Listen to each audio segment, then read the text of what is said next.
Stretching is something I've done a lot. I think there's static stretching to me, the forms and dynamic is, a lot of it is sometimes not fixing the issue, but putting the issue at arm's length away from becoming a problem, if that makes sense. So there's certain things that we can do to help get around the area so that certain things can be performed a certain day, which might be foam, like, ooh, my calf's feeling real tight, so we might foam roll and stretch that, but that doesn't fix the underlying issue, but it allows the performance to be a little bit better for that day, if that makes sense. So there's a certain form of foam rolling for that. In terms of dynamic, as a runner, I absolutely say do a good dynamic warm-up in the beginning. Don't static stretch too much because you will deplete your performance. So our clients, static stretching at the end, I let them know, hey, this is feel-good stretching, and they like it. There's a certain way that I do it that they feel better and they feel well-deserved at the end. Go ahead. Well, I'll say, do you guys think it's ever appropriate to incorporate static stretching before a workout? I definitely think there's a place for it. If they've warmed up themselves, like if they've walked for 10 minutes or went on the something to get your blood flowing, because I always tell people never stretch a cold muscle. So don't come out of the locker room and start like stretching your hamstrings, because that's how you tear things. That's like literally like as a dancer, like hearing static stretch, like I'm like, like that stresses me out because like everything. I mean, that's just the basic, like the principles of like movement. It's like you need to, you know, we never would just like go right into like anything. It's always like, you know, flowing into it. So yeah, for sure.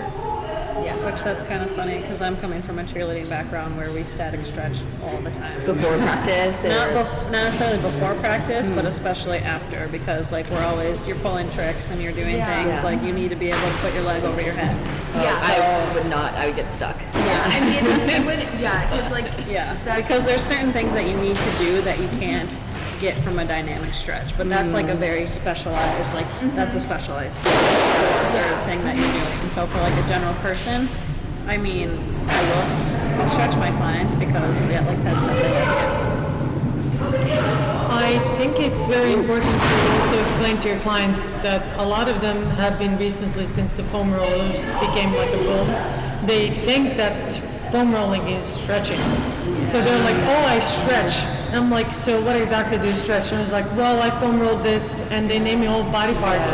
And I'm like, well, you actually are not stretching anything. You're just releasing, you're literally doing the myofascial release, and that's about it. And you realize later on that they're super, super tight because they've been calling stretching Foam rolling. But dynamic stretches have been working way better with all my clients, including myself.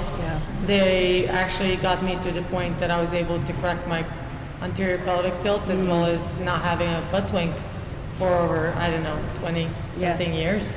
So they have helped greatly, and as well as like a little bit of static stretches at the end. And as that said, like you have to know a place and time for it. And not all static stretching is created equal. Like it's completely, like it is wide open in terms of how you hit a muscle.